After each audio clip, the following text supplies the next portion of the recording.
Today, we're going to be speaking with Professor Paul Slovic, who teaches psychology at the University of Oregon and also is president of the Decision Sciences Research Institute in Eugene, Oregon. Really great having you on. I appreciate your time.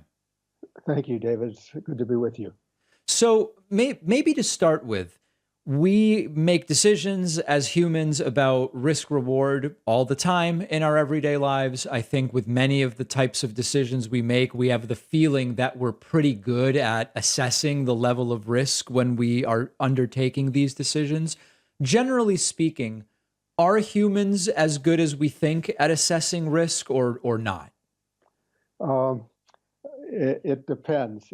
If we're in a situation that's familiar to us, that we've, experienced before and learned from our mistakes and our successes, then I think we're pretty good.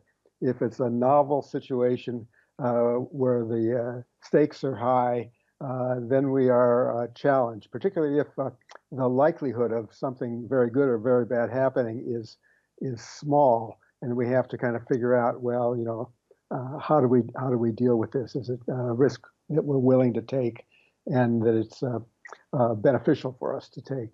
Yeah, I mean, maybe to think through an example, lots of people are afraid of flying on commercial aircraft, and there's all sorts of different statistics that are often presented by those who extol the safety record of commercial aircraft. And sometimes they say, here's your risk of death per million passenger miles flown, or the chance of a fatal crash is, some small number. And, if you told me there was a 1% chance of a fatal crash, I'm not getting on the airplane. I know that that's quite high. I've taken hundreds of flights, right? So 1 out of 100 sounds very high.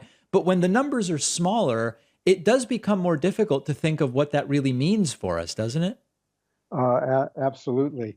And more generally, the numbers really don't communicate very well with us. What's more important is our experience, and have we flown and everything's gone okay, and what do we hear on television or media? Has there been a recent crash, or has there been something that's happened that leads us to have less trust in the safety of airliners? Like if there's like the 737s a few years ago were mysteriously crashing, and people didn't know exactly what was going on. Well, that was scary. So all of these things are a factor that affects what we call our feeling of risk, because most of the time we take risks depending on how we feel about it, whether we're worried or scared, as opposed to whether the statistics seem okay to us. Yeah, I mean, thinking of the airplane example, you often hear you're more likely to get into an accident and die driving to the airport than on the plane, but it certainly doesn't feel that way, I think, to lots of people. So that seems to be the psychological layer to it. Right. So there's a lot of things going on there. When you're driving, you feel you're in control Right. of the risk, and you are partially in control, although not as much as you think you are, because there are other drivers on the roads, or there may be some bad conditions on the roadway and so forth. But you feel in control. When you're on the plane, you know that you're not controlling that plane, and so you have to trust the pilots and the system. These days, many of the planes are being flown, by computer, but it doesn't. We don't see that. When it comes to something like COVID-19, there's been a lot of interesting websites where you can plug in a variety of different data about yourself and about a scenario in which you're thinking of putting yourself. And the idea is it will spit something out to you, objective, that you can then use to determine whether it's a safe enough situation for you or not. So, of course, we know age and pre-existing conditions are risk factors for getting very sick with COVID. We also know that it spreads more easily indoors than outdoors. And I did one of these before our interview, and I can keep feeding information, right? How many people am I going to be around? Are they vaccinated? Am I indoors or outdoors? Will the encounter be 1, 2, or 3 hours? All these different things. And then it tells me your risk is a 3 out of 10. It seems like it's very difficult to really turn that into actionable intelligence in a sense. I mean, it's so detailed, but at the same time, what do I do with that information? Absolutely. Well, first, I'm not sure how many people use these sites. Yeah. Uh, Most of the time, we're just operating again on our experience and how much how important it is for us to do to have this meeting or to go to this event and this sort of thing. And again, we're using our feelings more than any statistics. Sure, we know that in general, if we're older or we have a pre-existing condition that makes us vulnerable, that we have to be more careful. And I think people are sensitive to that and are trying to monitor that and be careful. But I think more generally, as we see, very few people are taking precautions right now. We see few people wearing masks, and it's like it doesn't exist anymore, even though COVID is still quite prevalent. We're told that the effects are not as serious as the early versions, and we feel pretty comfortable going about our business as though things were normal, even though they're not. But again, it's not really a matter of statistics. It's a matter of how we feel about it. And the thing about our feelings is sometimes they deceive us. We can't always trust them. Yeah, the interesting thing about the back to normal COVID feelings that you talk about, I don't remember if it's Daniel Dennett or Daniel Kahneman who had a particular heuristic that they wrote about, but there's this kind of familiarity where once COVID is no longer something new and we've been living with the risk for a period of time, even if we have not necessarily been actually engaging in risky behavior ourselves, it sort of becomes background in a sense where this is now part of the status quo of life. And it seems that may allow people to feel as though the risk has lessened, even though it really hasn't. Maybe we've just gotten more used to it. Yes, that definitely happens. So we're pretty comfortable with the seasonal flu uh, and even though it could be serious, and a lot of people got pretty sick and some died, it was something that we lived it with and became kind of normalized. So these things become normalized unless something special happens, just like gun violence. I mean, gun violence in this country has become normalized, but every once in a while we have some sort of unusual and horrific event like we have in recent weeks in Highland Park, Illinois, and Buffalo that shakes us out of that and says, wait a minute, this is different. And we start to pay attention for a while. And then it's sort of our concern fades away. There's sort of a window of when we're suddenly awake to the problem and concerned about it, want something done, and then over time that window starts to close.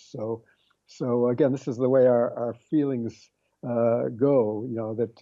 That these events can shake us out of our what we call our psychic numbing, at least for a while, and that's the window when action needs to be taken. It seems also there's the other side where, for example, after 9/11, people's perception of the risk of, for example, being on a hijacked plane or being the victim of a terrorist attack was also much higher than the real risk as well. Yes, and what we know is that if the consequences are very imaginable and scary, again that creates just thinking about those consequences sends a strong feeling of worry or anxiety, into our brain, and then it doesn't really matter what the probability is. That is, our brain can't moderate a feeling by a probability, unless that probability is so low that you could call it zero. If it's Right. zero, you don't worry about it. But as long as you've got that feeling that's driven by the consequences, it feels as though it's likely. And it doesn't matter whether it's a 1% chance or a 10 or a 40%. Those numbers don't matter because you're thinking of the consequences and you're feeling at risk. And we call that probability neglect. That we're not sensitive to the different levels of probability, even though those are important. It really makes a difference if the chance is 1 in a million or or 1 in 10, one, this sort of thing. But it's hard for us when we're going on our feelings to make those distinctions. We need to think analytically and step away from our feelings and think about, well, what is this probability? And and how likely is it, and what's it compared to other probabilities that we encounter and know something about. So it's a very complicated dance that our brain does between feelings and reason. A couple other things I want to ask about. You mentioned this psychic numbing. One of the things that you have worked on and elaborated is this idea of the psychophysical numbing, the idea that if people hear about a level of loss of life, for example, that's of an extraordinarily large number, that it actually becomes more difficult to connect to it on an emotional level. And one of the things I've talked about from a media analysis standpoint is that one of the reasons why a shooting with 3 victims gets more media attention than death from hunger in Africa is that the story has a defined beginning, middle, and end, and that makes it good for corporate media.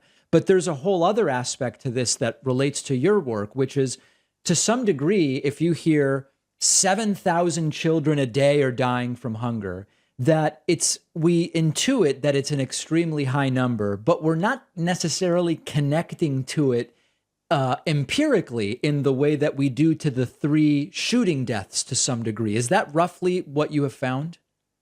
Yes, we have a saying that summarizes both what we've found in laboratory research and what we know from looking outside our window at what's going on, and that is that the more who die, the less we care. It's a rather startling realization, and that is, that we care a lot about individual lives, and we'll do a lot to rescue someone, to protect an individual, particularly if we know their name, know them personally, know their name, see their face, and so forth. You get an emotional connection to that life, and it's very important to protect.